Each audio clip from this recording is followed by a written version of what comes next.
doing that, you have to have a checkup, like for this kind of stuff. So basically, I'm also one of those who try to avoid going Checkup to the doctor. for example, your eyes work correctly. Yeah, or like a general.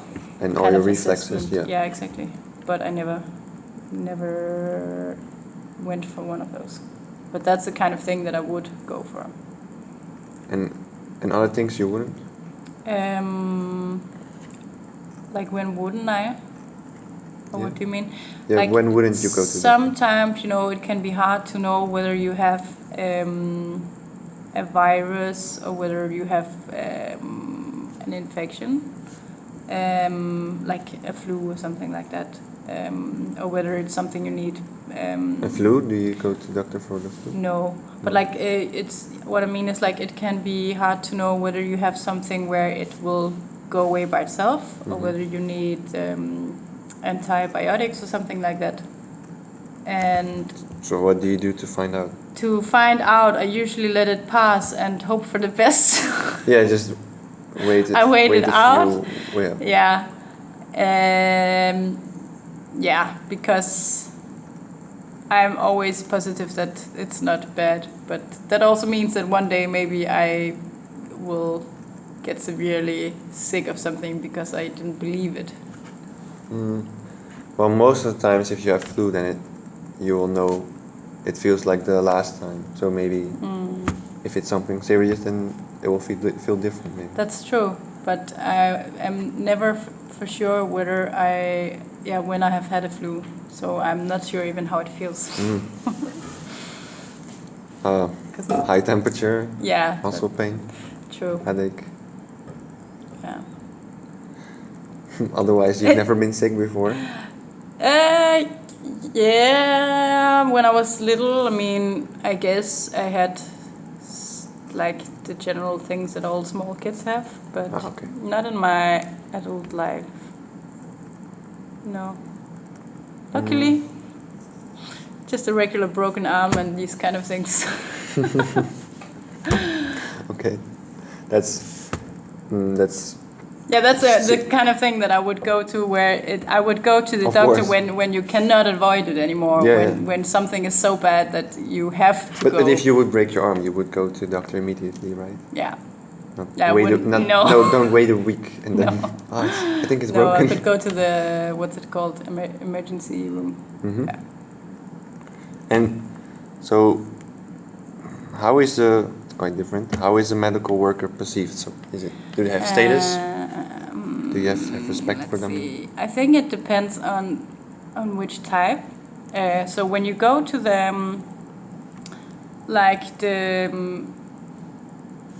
the place where I don't know what to call it, like a medical center. It's called like a lægehus, a doctor's house in Danish, if you translate it, where you would have a number of doctors, general practitioners, and you will have also maybe one or two nurses that usually do like the blood work and these kind of thing. And I think there in that situation, it's clear that there's a perceived difference, like the doctor is seen as much more educated, and the doctor is the one who has all the answers for you, whereas the nurse is just kind of seen more as an assistant type.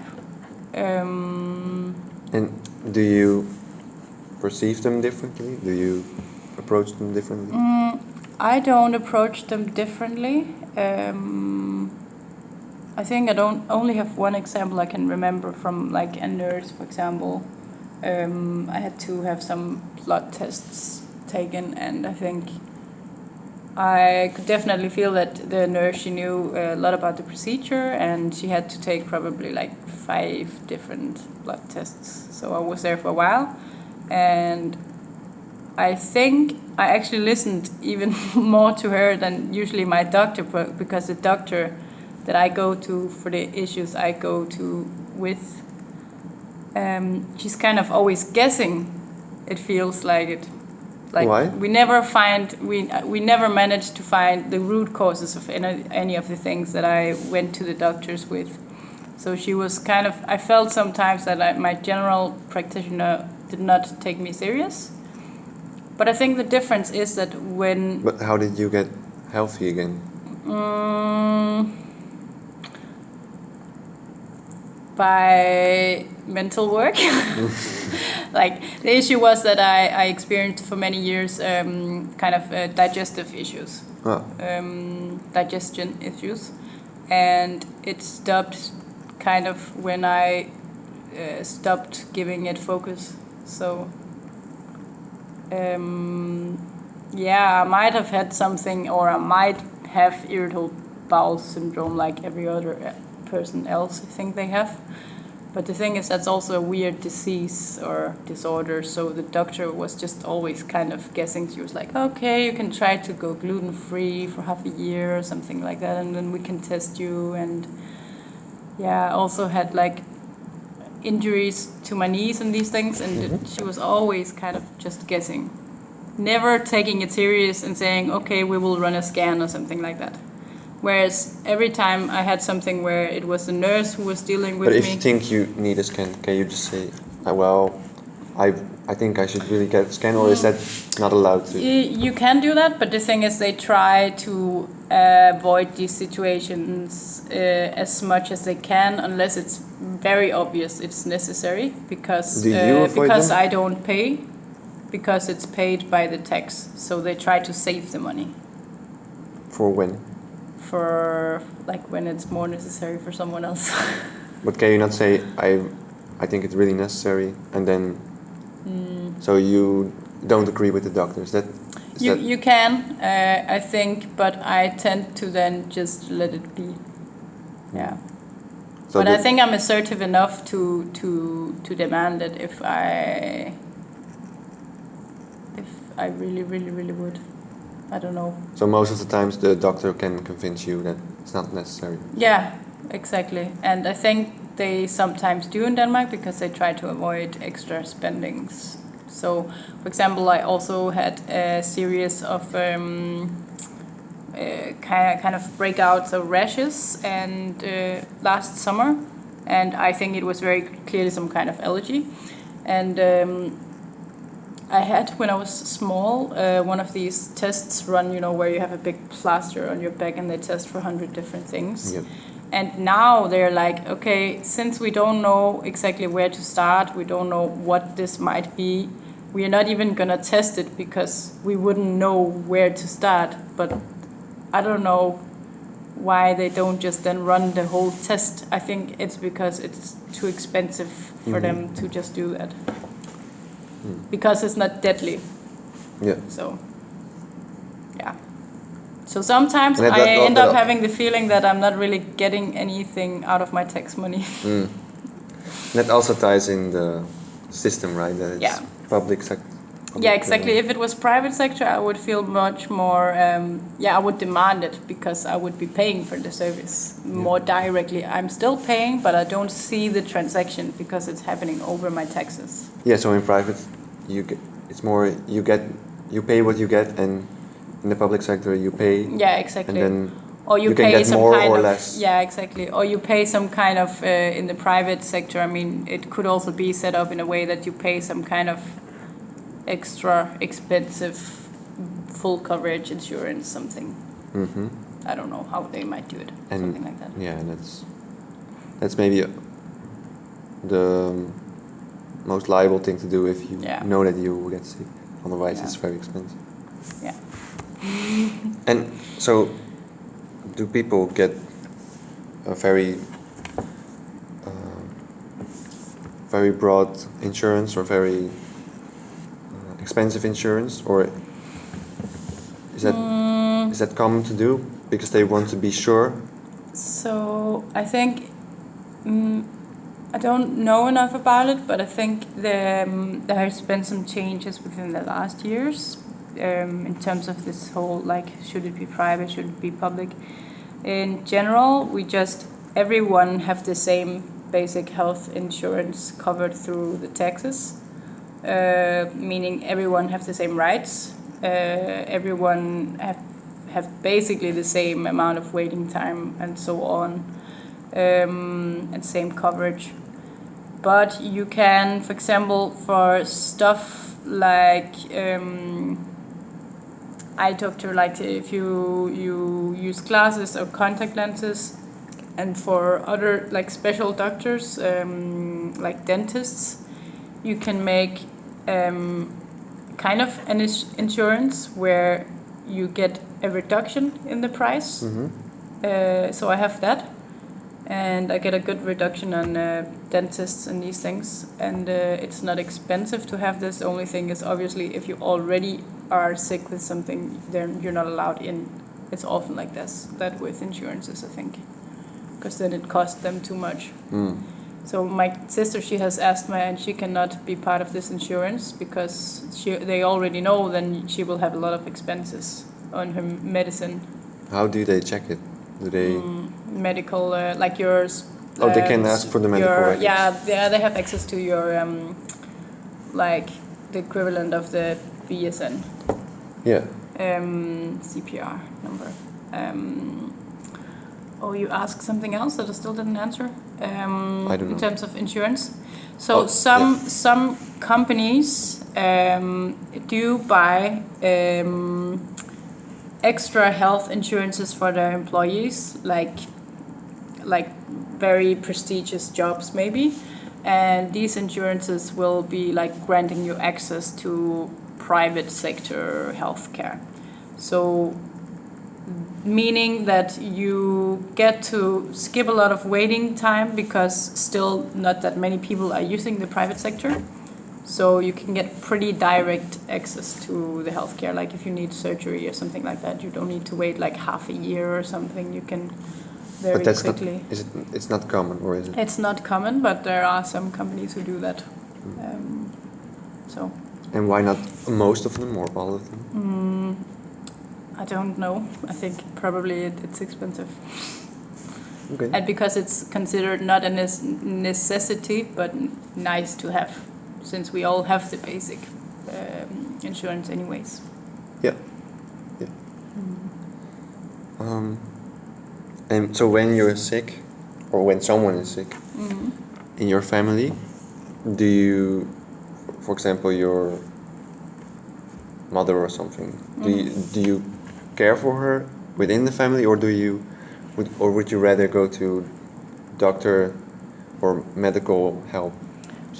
So in general in Denmark, it is the system that cares for you, meaning that it's not the norm that people will care for their sick family members in their family. Of course, in the sense of like some people will do this, of course, if they have somehow the time or they're living together with the sick person. But it's not very common. Usually we have a lot of this, how can you say, for example, for elders or handicapped, you have the health carers who drive around and come to their homes every day, like 3 times a day, and help them for maybe 10 minutes, which is way too little, but something like that, that's what they get. So 10 minutes to maybe like get them out of bed and take them to toilet and these kind of things, like everything all too rushed because it's public sector, they need to use their money well again. So for example, my grandma, she's we don't see her very often, and basically she lives most of her life just sitting in a chair doing nothing because she cannot really do anything, and then 3 times a day someone comes and takes care. A lot of old people in Denmark live like that, or they live, for example, in elder homes where they're being taken care of. It's much more normal that they either grow old in their own kind of homes where people come to them and take care daily, or they go to elder homes. They never really like go to other family members to live there. No, unfortunately, I would say, but then again, it's just not everyone who has a daily life that they could give that time to this person. But it also means that we become, at some point during an old person's life, for example, you might see that the family gets somehow a little detached. From the sick or the old person. Yeah, exactly. Yeah.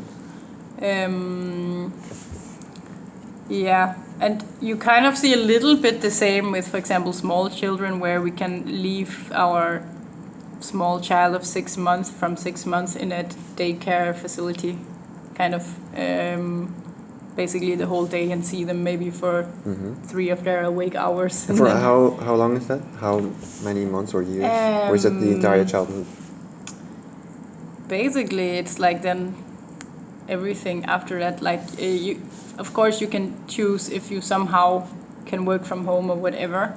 You can choose to not put your child that early into childcare, but from 6 months, usually people put more or less their child in. Most people or most some? people into childcare facilities, and then they get older, and by 3 or 4 or something they get to daycare, and which is also the whole day, and then they start school, and then after school they will have like an after school club they can be put into, so that the parents can pick them up at 5 in the afternoon or something like that and see them for a few hours and then go to bed. So the system really, they are the one that takes care of people. Yeah. That's the bottom line. And are you happy with that? Or would you like to some extent, but I think that why to some extent?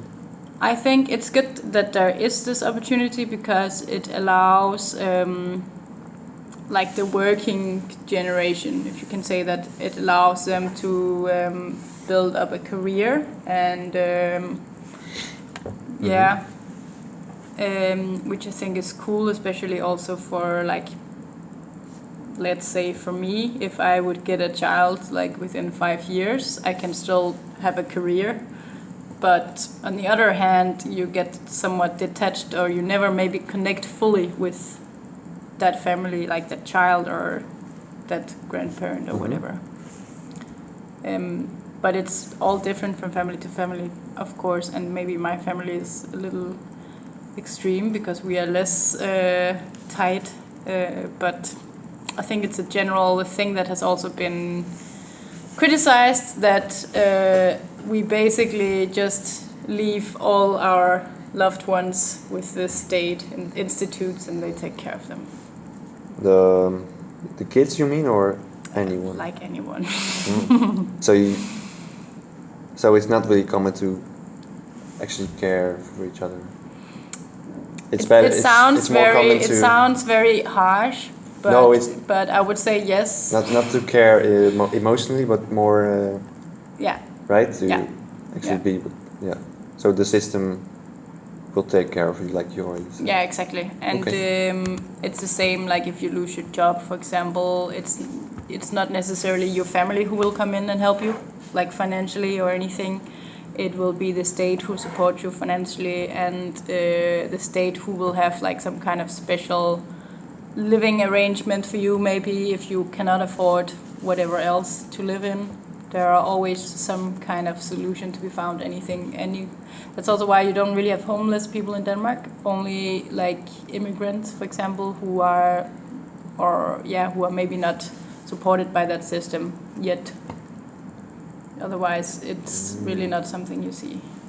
Immigrants are not supported by the system, or is it maybe maybe the ones that are declined, right? Yeah, exactly. Oh, okay. Or those who haven't even started the process or something like that. So, I think you've painted quite a good picture of the system.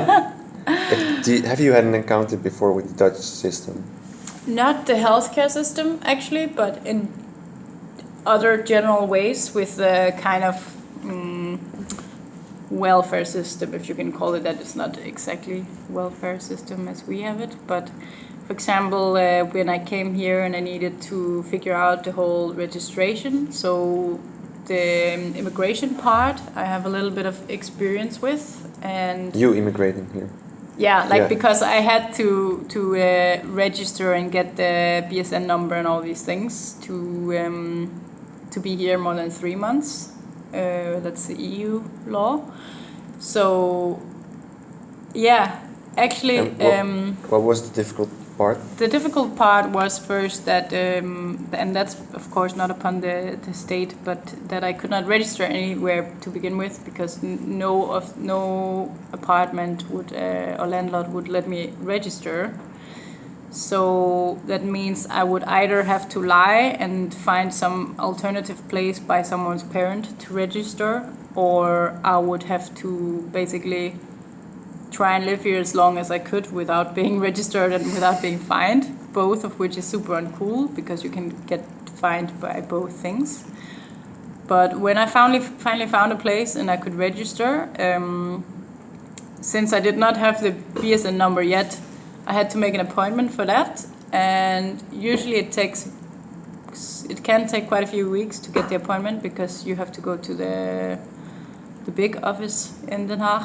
And, the city hall. Yeah, and I had to register for the 1st of October, but I could first get a date on our appointment on the 9th. So it means now I'm registered from the 9th there, and that became an issue later because later I had to apply for housing subsidies, rent subsidies. And now they're saying you cannot get subsidies for the month of October because you were not registered from the 1st. Meanwhile, I was living there from the 1st and paying rent from the 1st. So in that sense, I think sometimes that are just very square laws or regulations that are hard to do anything with. So maybe bureaucracy. Yeah, exactly. Also because I haven't even got confirmed 100% yet after 3 months whether I get the subsidies. But you I started applying for the subsidies in October, and usually you can do everything online, but apparently my case was special or something like that because first they could see there's someone else living on the same address. That's because it had to. So I got paper mail saying that you need to specify exactly whether there's like tweede verdieping or something on your address, which there was, and I was not told. So I had to then send new papers in. Then they sent me a paper by mail that I had to fill in. What was that? Like my bank account number. They needed a document where they could see that it was in fact my bank account number. And I sent that in, and I haven't seen the registration on that one yet. So like that's now apparently I got told that if I don't receive any subsidies on like the 25th or something like that, it will probably first go through in the end of January. You haven't received anything yet? No, and it's like 355 euros per month. Oh, wow. So right now I'm paying way too much in rent every month. Yeah. But the housing subsidies, is that for exchange students or what? No, it's everyone who's registered can apply for it if you are like within below the a certain amount income? Below a certain income and up to a certain amount of rent. So because I'm over 23, I can apply for higher or to get subsidized at a higher rent range. I have a rent in total with service and everything 785, and it's ridiculous and it's a scam. But I can get the maximum amount of subsidies, which is 355, meaning that my rent would theoretically be 430 and something. So how did you get to know that you can actually get those subsidies? Yeah, that's another thing. Like my landlord, he said it to begin with. It's a possibility, but you need to look it up yourself if you're eligible. And so I went online and I tried to read about it. I could find some stuff on expat pages, like not the government writing, but like other people who came from other countries wrote about it on some kind of forum in English. And I didn't really feel like I got everything answered. So I went to the Dutch, the Belastingdienst.nl, and tried to read up, but like most of it was in Dutch. And as soon as I got the DigiD running and everything, and I went to the actually application part, it was all in Dutch, like no possibility to get it in English. Luckily for me, I could more or less understand.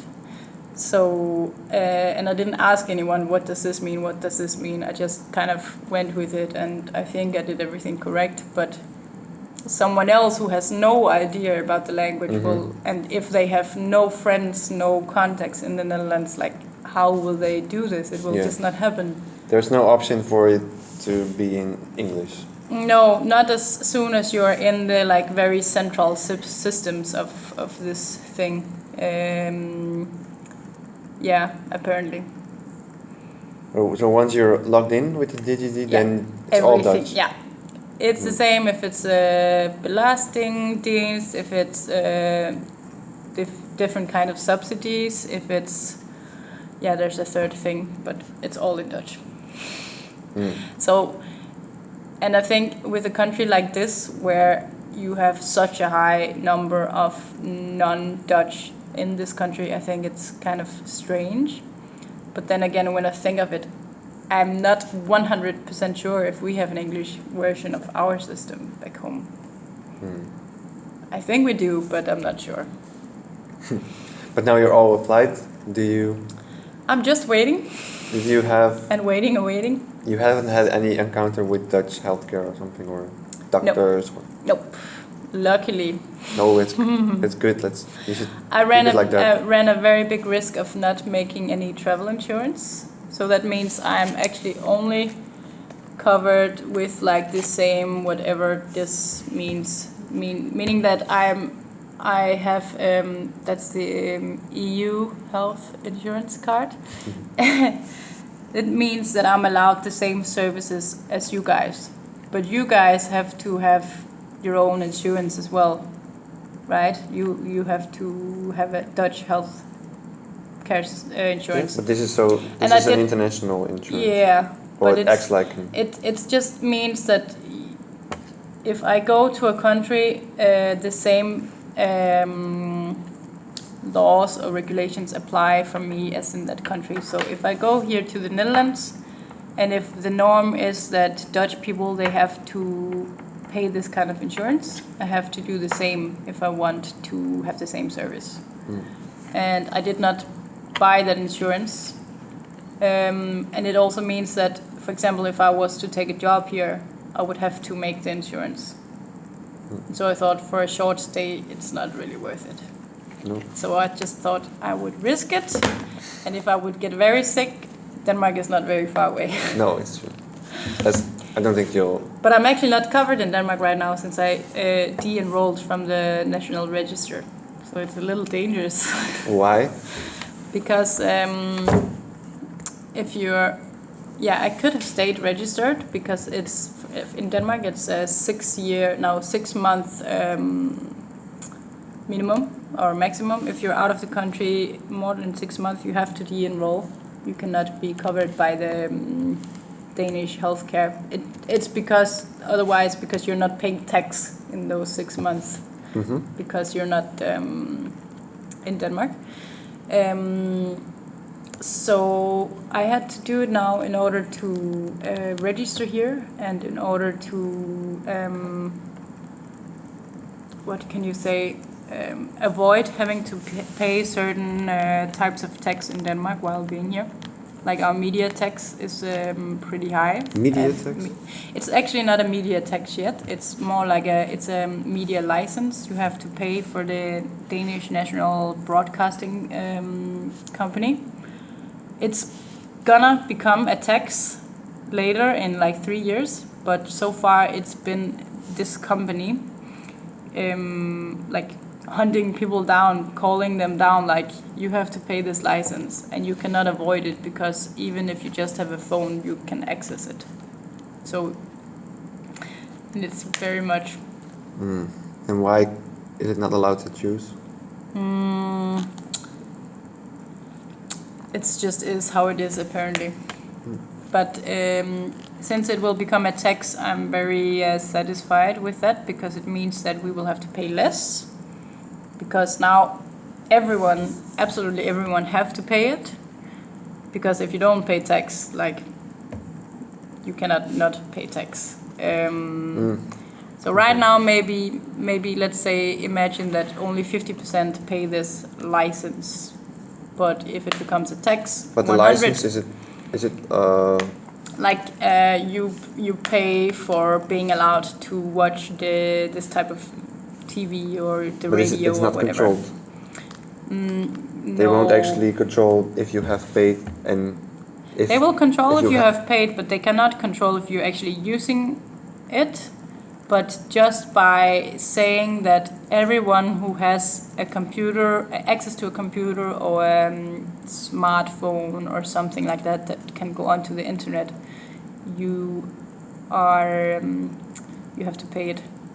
And like, who today does not have a phone?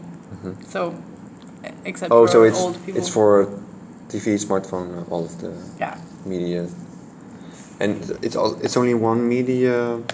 Yeah, it's just the national broadcasting. I don't know if you have something similar. You probably. But so there's no part of the text that goes to the media broadcaster. No, but they are transitioning into making it a text system instead. Yeah. So that we will pay it through the text, and that means that since then everyone will automatically have to pay it, they can lower the amount and get the same amount of money in total. Yeah.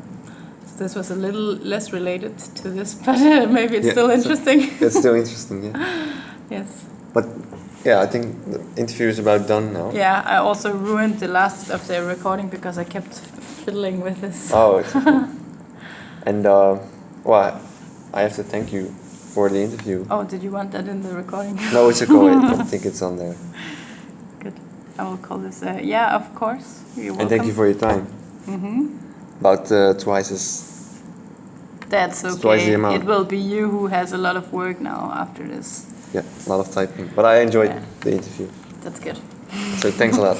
But I'm not sure whether we got all the we call